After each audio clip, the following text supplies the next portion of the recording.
Na verdade, o livro de Enoque, ele foi produzido no período intertestamentário. Nós não temos todo o livro completo. Nós temos alguns fragmentos que foram encontrados nos manuscritos do Mar Morto. Tem o Enoque etíope, que foi encontrado uma versão antiga na língua etíope. Mas, ao que tudo indica, esse livro que foi aí no período intertestamentário... O que é intertestamentário?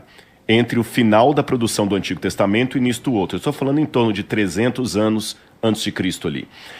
Esse livro, ele continha apenas memórias do que o povo falava que o Enoque tinha dito. E não era necessariamente as profecias de Enoque, como você tem as profecias do Apocalipse de João. Uhum. Tá certo? Tanto é que a comunidade judaica... Você está dizendo basicamente que o livro de João foi João que meteu a mão e escreveu. João que meteu a mão e escreveu, tá. Exatamente. O Enoque não foi o Enoque que meteu a mão e escreveu. São tradições que foram passadas de pai para filho das profecias de Enoque.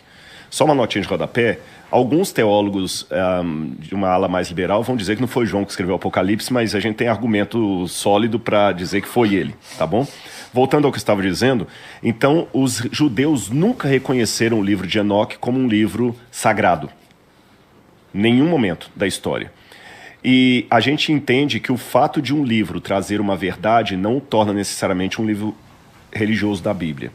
Por isso que o livro de Enoque, embora contenha uma profecia de Enoque que foi mantida oralmente e preservada por escrito ali, não entra na Bíblia Sagrada. Aí alguém pode perguntar, e por que não entra? Quem decidiu os livros da Bíblia?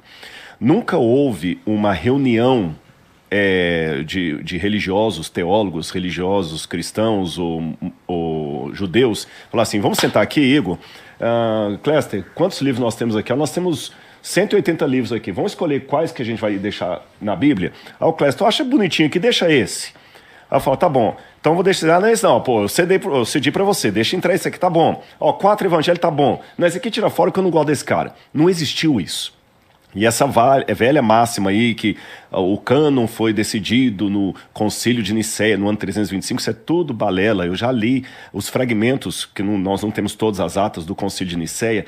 Em nenhum momento no Concílio de Nicéia, nas atas do Concílio, foi discutido o cânon da Bíblia. E nós temos o cânon da Bíblia já estabelecido muito antes de Nicéia. Você tem o cânon moratoriano do 2º século. Você tem Papias falando ali. Então, e a Bíblia do Rei James? A Bíblia do Rei James foi apenas uma tradução feita da Bíblia em 1611 pelo Rei James, ou Rei Tiago. Por isso a gente fala King James. Então essa tradução feita em inglês por ordem do Rei Tiago, em 1611, ela baseou-se, o Novo Testamento pelo menos, no Textus Receptus, que era uma coletânea do texto grego feita por Erasmo de Roterdã. Tá certo? Hoje está muito mais avançado esse trabalho, a gente chama de colação textual, que é quando você vai comparando as cópias dos manuscritos para saber se houve algum erro ou não. Então, isto colocado, como é então que os livros entraram para a Bíblia e outros não? A comunidade que era testemunho ocular do profeta, reconhecia que ele tinha uma condição de profeta diferente das outras pessoas. Tinha os critérios. Ele falava profecias cumprindo, profecias de verdade. Não é música de Roberto Carlos, que qualquer uma conta a sua história. Sabe, você está na fossa, você não está aguentando, eu entendo, tomou um pontapé no traseiro. Tipo, leu o signo hoje. Exatamente, tá. Né? Exatamente. Alguém, cuidado, tem muita inveja no seu serviço. Isso é para todo mundo, né? Não, as profecias eram acertadas, eles viam isso, viam o profeta tendo sinais miraculosos que Deus estava com ele. Então esse cara já tinha o respeito da comunidade. Ele escrevia o livro, a comunidade preservava aquele livro porque reconhecia. Passado algum tempo, vinha um outro profeta, com as mesmas características. E ele não entrava em contradição com aquele anterior. A comunidade reconhecia, aí você já tinha um livro agregado. Então, nesse processo, o Antigo Testamento demorou pelo menos 1.500 anos para ser coletado. Não foi uma coisa assim que reuniu uma comissão. E aí, com o passar do tempo, começaram a surgir livros, alguns de autoria do profeta, mas que o pessoal fala assim, peraí, que livro é esse? Não, ninguém aqui nunca ouviu falar desse livro. É um livro, no mínimo, suspeito. Tá. Você está entendendo? A gente conhece o que os profetas produziram e eu não conheço nenhum evangelho aqui vamos colocar aqui, de Filipe. E a ordem dos livros importa, Rodrigo? Não. A ordem é completamente artificial. Só deixando claro, aí surgiram os livros apócrifos. Sim. E evangelhos apócrifos e tudo O lance mais. dos pergaminhos de Mar Morto. Não, os pergaminhos do Mar Morto é outra história. É outra? A ordem dos livros não importa.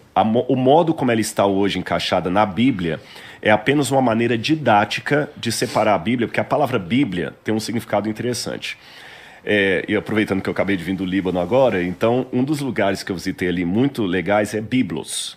Biblos era o porto fenício, que exportava coisas para o mundo inteiro. Os fenícios foram, assim, magistrais nas navegações. Existe até uma teoria não tão fundamentada que os fenícios tiveram no Brasil, vocês sabem disso.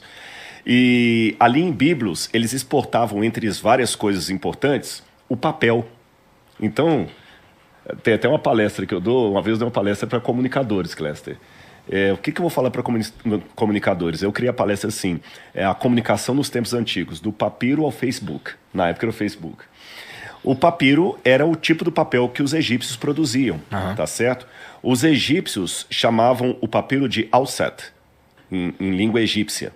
Mas como esse papiro ia para Biblos, para de Biblos ser espalhado pelo mundo, os gregos começaram a chamar a planta de Biblos. Biblos.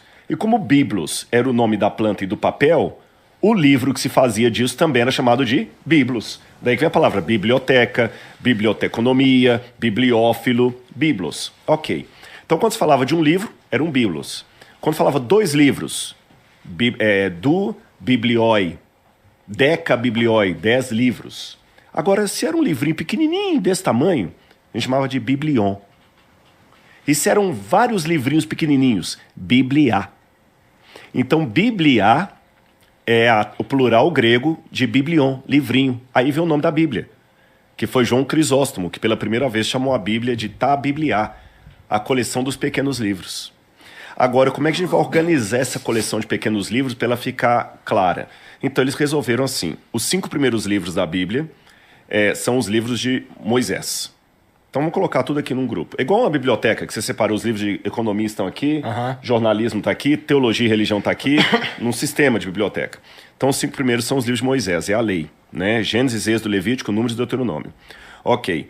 Aí agora vem os livros que contam a história do povo de Israel. Então vamos colocar todos que contam a história de Israel junto. Aí vem Josué, Juízes, Ruth, Samuel, Reis, Crônicas, Esdras, Neemias, Esther, parou aí. Aí depois vamos colocar os livros que são poéticos. Aí vem Jó, Salmos, Provérbios, Eclesiastes e Cantares. São os livros poéticos. Então eu já falei, a lei, livros históricos, livros poéticos. Agora vamos colocar todos os profetas. Tá certo? Isaías, Jeremias, Lamentações, Ezequiel, Daniel, Osé, Joel, Amós, Obadias, Jonas, até chegar a Malaquias. Aí eu completei o Antigo Testamento. Agora vamos organizar também o Novo. Os 4 evangelhos contam a vida de Jesus. Então, vou colocar aqui, Mateus, Marcos, Lucas e João. Depois tem um livro que conta a história da igreja cristã, Atos dos Apóstolos. Então, vem evangelhos, Atos. Vamos colocar aqui agora todas as cartas que Paulo escreveu. Depois, as cartas que não foram escritas por Paulo. E vamos concluir com o Apocalipse. Então, a Bíblia está organizada assim. Mas essa organização dos livros, essa sim, é meramente humana.